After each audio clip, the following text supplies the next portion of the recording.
Est-ce que tu as déjà essayé d'envoyer des messages de prospection? Est-ce que tu as reçu des réponses? Et est-ce que ces messages t'ont permis de trouver vraiment des clients? Si tu as répondu non à au moins l'une de ces 3 questions, regarde bien cette vidéo. Je vais t'expliquer comment écrire des messages de prospection qui t'amènent vraiment des clients.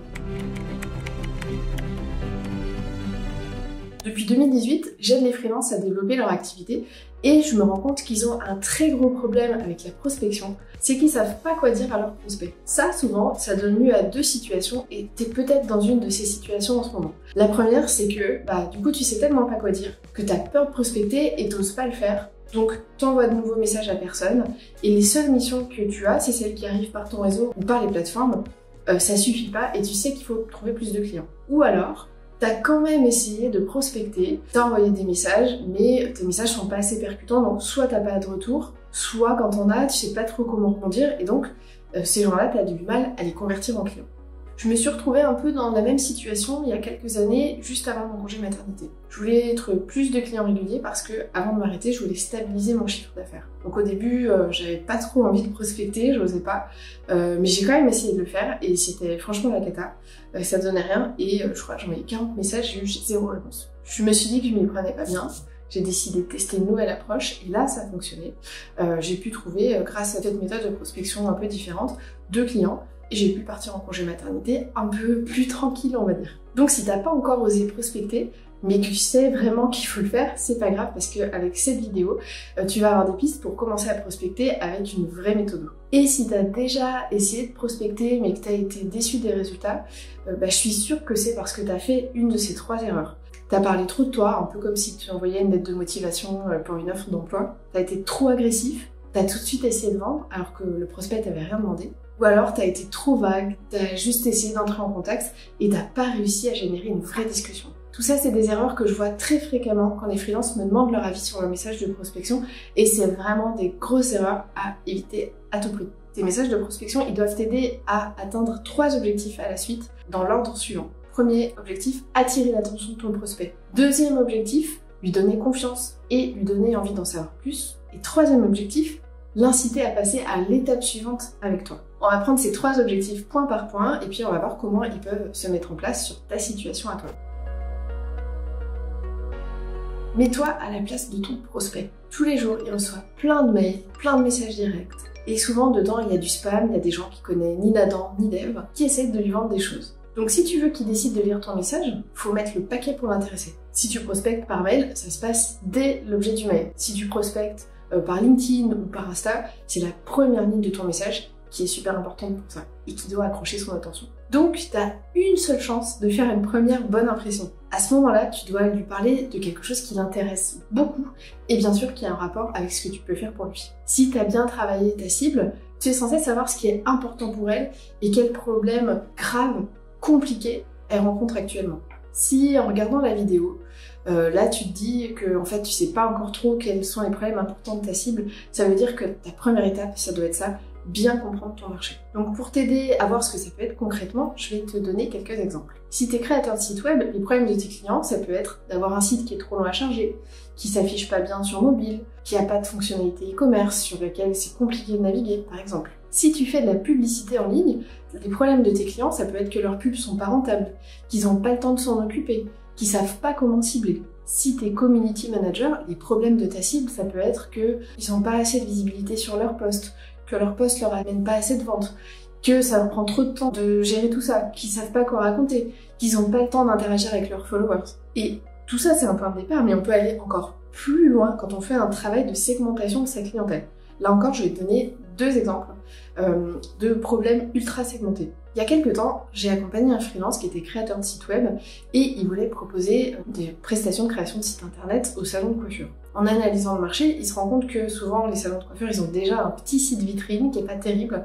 Donc il a fallu qu'il trouve un truc vraiment puissant pour pouvoir justifier que un nouveau site pour eux apporterait quelque chose de supplémentaire. Et ce qu'il a compris en interrogeant des salons de coiffure, c'est que les coiffeuses, ça les gonfle pendant une coupe de devoir se lever, s'interrompre et recommencer 4-5 fois parce qu'il faut répondre au téléphone aux personnes qui veulent prendre rendez-vous. Donc il a commencé à contacter les salons de coiffure en leur demandant si ça les intéressait d'avoir un site web sur lequel ils pourraient proposer la prise de rendez-vous directement sur le site web à leurs clientes. Et ça a très bien marché parce que c'était basé sur un point de douleur qui impacte beaucoup l'efficacité, qui empêche les gens de prendre rendez-vous le week-end, le soir parce qu'il n'y a personne au salon de coiffure.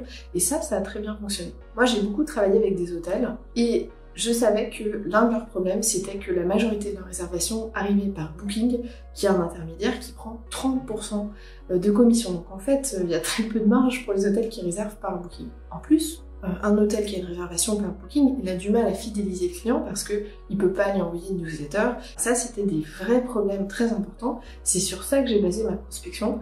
Quand j'ai revu ma stratégie, lorsque je cherchais des clients en étant enceinte, c'est aussi ça qui a mieux fonctionné. Donc, cherche et trouve un point de douleur de tes prospects où tu dis « Ok, donc si je leur parle de ça, ils ont envie de lire mon message. » Pour la confiance, il faut travailler sur ta preuve sociale. En gros, tu as parlé à ton prospect de quelque chose qui l'intéresse. Maintenant, il faut lui faire comprendre que toi, tu es en capacité de l'aider. Et à ce moment-là, l'idéal, c'est de pouvoir évoquer des résultats que tu as eus pour toi ou pour tes clients, parce que ça va beaucoup l'aider à se projeter en plus de le rassurer. Alors moi, par exemple, quand je prospectais des hôtels, j'hésitais pas à leur dire, quelque chose qui était la vérité, hein, que pour un groupe d'hôtels, j'avais mis en place des campagnes Google Ads pour arrêter d'avoir des réservations que par Booking, et que certaines des campagnes avaient eu un ROI de 9. Donc là, bien sûr, il y a deux choses fondamentales. Il faut pas mentir, sinon le prospect risque de le savoir ou de le ressentir. Et puis, il faut aussi que le client soit OK pour qu'on communique sur le contenu de la mission. Alors, si toi, tu n'as pas encore de références, tu peux les créer toi-même en t'appuyant sur des projets perso. Et si t'as pas encore pu faire ça ou tu as besoin de trouver rapidement des clients sans perdre du temps à créer un projet fictif, appuie-toi sur d'autres choses. Le nombre de clients que tu as accompagnés, ton nombre d'années d'expérience, des certifications ou des awards que tu as pu avoir. Tout ça, c'est des choses qui vont générer de la confiance du prospect envers toi. Tu as déjà dû entendre parler de call to action ou appel à l'action. Ça veut dire que c'est ton rôle de proposer très clairement à ton prospect une action pour avancer dans le process avec toi. Si t'en mets pas, le prospect va dire ok bon bah c'est bien, allez, salut, et puis il te répondra pas et t'entendras plus jamais parler de lui. Donc ici, selon ta stratégie, il y a plusieurs choses que tu peux proposer. Tu peux proposer par exemple un rendez-vous avec toi de prise de contact.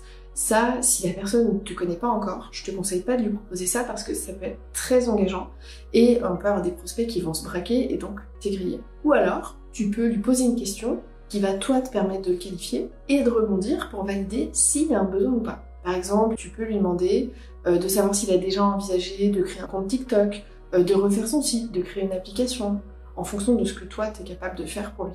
Et puis, un truc qui marche bien aussi, c'est de lui demander si ça l'intéresse de recevoir quelque chose de ta part.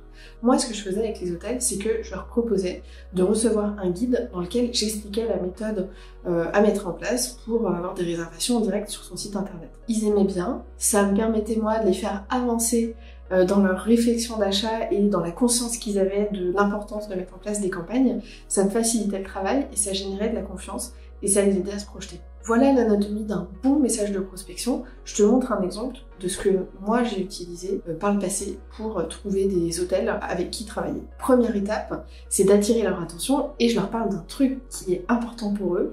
Arrêtez de filer 30% à Booking. Donnez confiance. Là, je leur parle d'un résultat que j'ai eu pour un client et qui va les faire rêver. Et puis 3, le call to action, je leur propose de recevoir mon guide. Ça les engage pas trop, donc ils n'ont pas peur de dire oui, parce qu'ils peuvent demander à la recevoir sans se sentir redevables. Moi, le doc, j'ai déjà créé, donc ça me prend pas spécialement beaucoup plus de temps de leur envoyer. Et en plus, une fois qu'ils l'ont lu, comme je disais juste avant, ils ont encore plus conscience de ce que la publicité pourrait leur apporter. Donc pour moi, c'est encore plus facile de les convaincre de travailler avec moi. Alors voilà, la prospection, souvent on a l'impression que ça demande d'être un gros tchatcheur qui pourrait vendre de la neige aux Esquimaux, ou alors un gros geek qui va pouvoir faire des trucs avec l'IA, avec plein d'outils pour envoyer des milliers de messages de prospection chaque jour. Mais si tu t'intéresses aux prospects et que tu es prêt à suivre des méthodos qui ont fait leurs preuves, tu vas en trouver des clients. Si tu veux que je t'aide à mettre en place ta propre stratégie avec laquelle tu es à l'aise, et qu'ensemble on travaille sur la construction de ton offre et tes arguments pour la vendre, la rédaction de tout ton script de prospection et la construction de ton prospect sales commercial pour que tes prospects deviennent des clients, je t'invite à découvrir le programme de mon accompagnement qui s'appelle Prospection LinkedIn détendue, dans lequel moi je vais t'aider en quelques semaines à trouver tes 3-4 prochains clients. Le lien avec toutes les infos sur Prospection LinkedIn détendue, c'est juste en dessous de la vidéo. À bientôt!